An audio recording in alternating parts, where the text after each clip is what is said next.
Secretary Hegseth, you've had a tough start. At your confirmation hearing, my Democratic colleagues and I rightly questioned whether you had the requisite qualifications and experience to lead the DoD, the largest federal agency, especially given your checkered past, which included paying $50,000 in hush money to settle a sexual assault allegation against you, and driving 2 veterans organizations into the ground. After only months on the job, our concerns about you have proven true, as far as I'm concerned.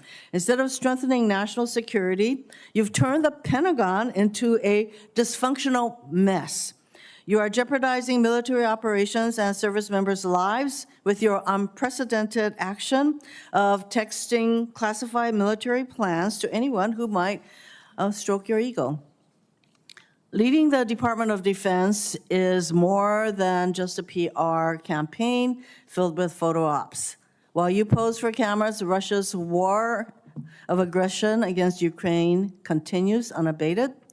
Israel and Iran are also at war, in large part because your boss tore up a multilateral agreement former President Obama brokered with the UK, France, Germany, China, and Russia that curbed Iran's nuclear program and ambitions. Meanwhile, China advances in the Pacific as this regime undermines and attacks our allies. At a time when steady leadership is critical, we are confronted with crisis and instability.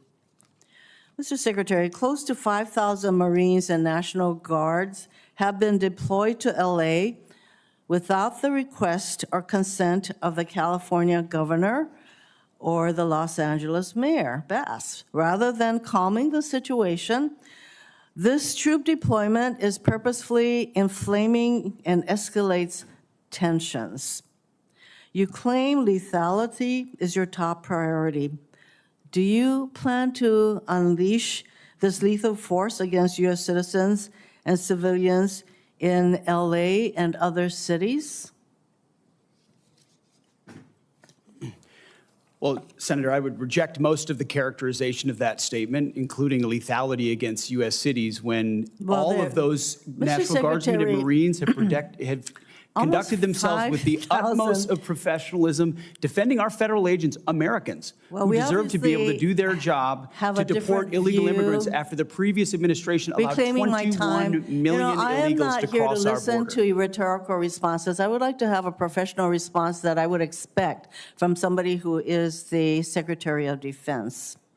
Millions of people peacefully demonstrated this weekend against the president's acting like a king. Given this regime's dangerous policy of mobilizing troops inside the U.S., the politicizing of the military is a legitimate concern. So, given the dangerous policy of mobilizing troops inside the U.S., if ordered by the president, I'm going to ask you once again, to shoot peaceful protesters in the legs, would you carry out such an order from the president?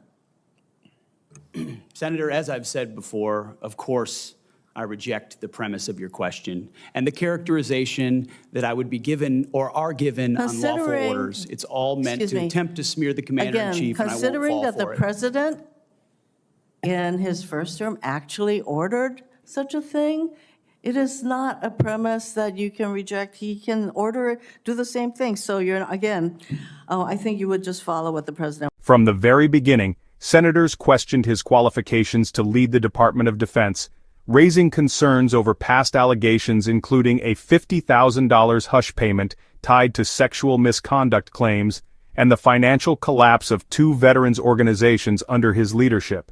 These controversies created a cloud of doubt that has only grown darker in recent months. Critics argue that instead of strengthening the Pentagon, Hegseth has destabilized it. Senators accused him of jeopardizing military operations by recklessly sharing classified information through text messages, raising alarms over his ability to handle sensitive defense matters. As global conflicts intensify from Russia's war in Ukraine to rising tensions between Israel and Iran, lawmakers fear the U.S. is lacking the steady leadership needed to navigate this dangerous moment. Perhaps the most contentious issue is Hegseth deployment of nearly 5,000 Marines and National Guard troops into Los Angeles without the request or approval of California's governor or the city's mayor. Instead of restoring calm, critics argue the move has inflamed tensions, raising fears of military force being turned against American citizens. Senators pressed Hegseth directly. Would he follow an order to unleash lethal force on U.S. civilians? His evasive answers only deepened concerns. The debate quickly turned to the legality of the troop deployment. Senators asked Hegseth whether he would respect a federal court ruling should it deem the move unconstitutional. His refusal to commit to following a district court's order left lawmakers stunned, fueling accusations that the administration is bypassing the rule of law and consolidating power in the hands of the president. At the heart of this controversy lies a much deeper concern: the politicization of America's military.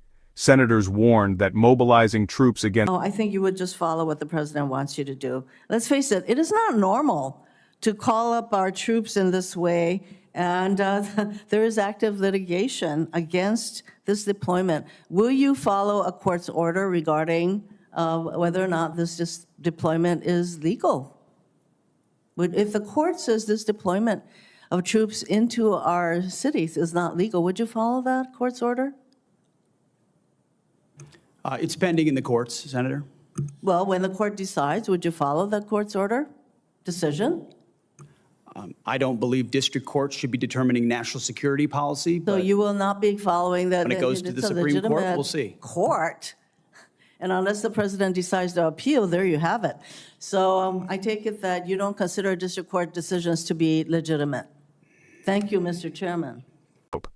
As the courts deliberate and lawmakers push back, one thing is clear: the struggle over the future of America's defense policy has only just begun, and its outcome could redefine the balance of power between the military, the president, and the people. If you enjoyed this breakdown, don't forget to like, comment, and hit the subscriber button for more political showdown. Thanks for watching. See you in the next one.